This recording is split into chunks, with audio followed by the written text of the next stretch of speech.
This is your girl Shan with Purpose and Promises, where we bring you inspiration for everyday life. Y'all, I've been trying to get this video thing straight. I'm trying to find the perfect setting. So, kind of give me some grace. Eventually, I'm going to master this, but we'll find the right location and setting and lighting. But the main thing is this word, okay? So bear with me with the setting, but I just want to come to you on this lovely Sunday just to let you know and just to remind you to be yourself. When I was doing my devotional yesterday morning, something just really dropped in my spirit as I was reading it. And it is, God is not going to bless the inauthentic version of you with something that requires the authentic version of you.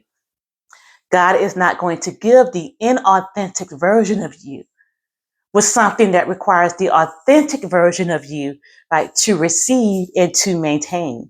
And so some of you may be saying, well, what's the authentic version of me? I mean, I'm me. I'm 100% me. I keep it real. Well, the authentic version of you is the version of you that God created you to be. It's not the version that society says that you should be. It's not the version that your job says that you should be. It's not the version that your family says that you should be. It's not the version of you that you feel like you should be. It's the version of you that God created for you to be. And this thought really dropped in my spirit because I was thinking about victory. I was thinking about how, the enemy is clever in making us feel like we have to fight him for something that's already won, right? Yes, we do have to do a battle, but we're in a fixed fight. For those of you who watch boxing, I'm not a boxing person, but I'll see a match here and there. There are some times where people may say, oh, that fight was fixed. Like they knew that so-and-so was going to win when this fight started.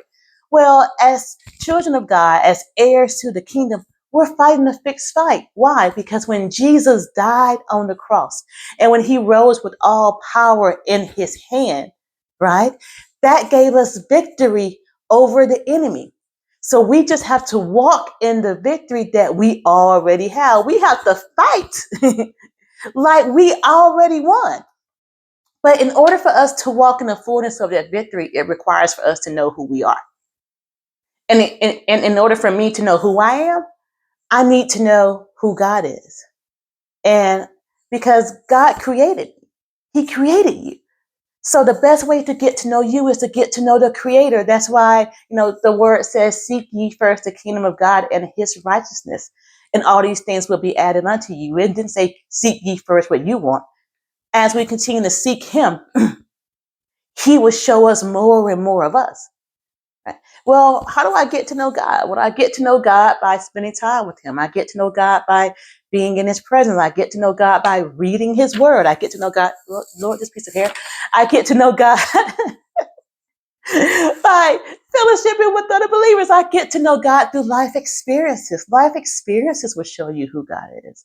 Right? So it's not just about knowing God, it's about experiencing God, because as we experience him, we get a fuller understanding, right, of God's identity and who he is. And then he will show you, right, who you are. John 10:10, and I'm paraphrasing this, it says that the thief comes to steal, kill, and destroy, but I come that you may have life and life more abundantly. Well, the thief is Satan, the enemy. He wants to steal your identity, right? He doesn't want you to know who you are, so he wants to steal yours to where you take on a false identity. He wants to kill your identity. He doesn't want you to even take the steps to know who God created you to be. He wants you to keep being this person who you think is you, but it's not really you. And he wants to destroy your identity.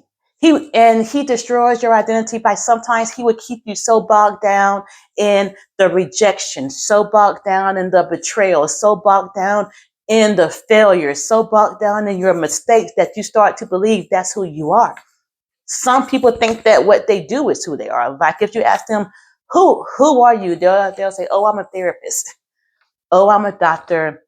Oh, I'm a worker. Right. Oh, I'm a mother. Like that's a part of who you are, but that's what you do. That's not the essence of who you are. Who you are is who God created you to be. Now think about this.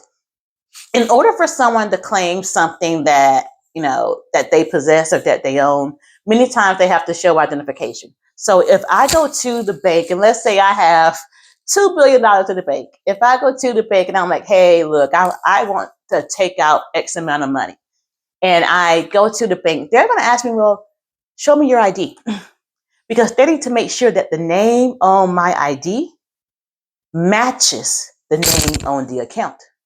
If the name on my ID does not match the name on the account, then baby, they're not giving me that money. Like they're gonna tell me, look, you need to go back and try again, because who you say you are is not the same person that's on this account. Who your ID say you are is not the same person that's on this account. And even if you're flying, that takes it a step further, because as you're flying wherever you're going and you're in the lovely TSA lines, and then they ask for your ID. Not only are they looking at your name to make sure that the name on your ID matches the name on your boarding pass, they look at your picture to make sure that your picture matches the person that is currently standing in front of them. And so I ask you this, is the picture of yourself that you're presenting to the world, the picture of yourself you're presenting to social media, the picture of yourself that you're presenting to your friends, to family, to work, right? The person that you are claiming to be, is that the authentic version of you that God created you to be? Or is that a version that you made up yourself? Is that a version that you allowed society to tell you? Is that a version that you've allowed family and friends to build? Is that a version that you've allowed the mistakes of your past? Because some people base their identity on what they've done in the past. Does it align? It's so important to be you, because if you want the fullness of all God has for you, that comes from you being you. If you want that life and life more abundantly, only the authentic version of you can receive that. Only the authentic version of you can handle that. Only the authentic version of you can maintain that, right? So just remember, even, as we were talking about prior, I posted a message about remembering the assignment. Even as we are remembering the assignment, identity is important, because in order to know like what we're assigned to do, what God is calling us to do, right, it requires for you to know who you are. So it's so, so, so important, right? Be you.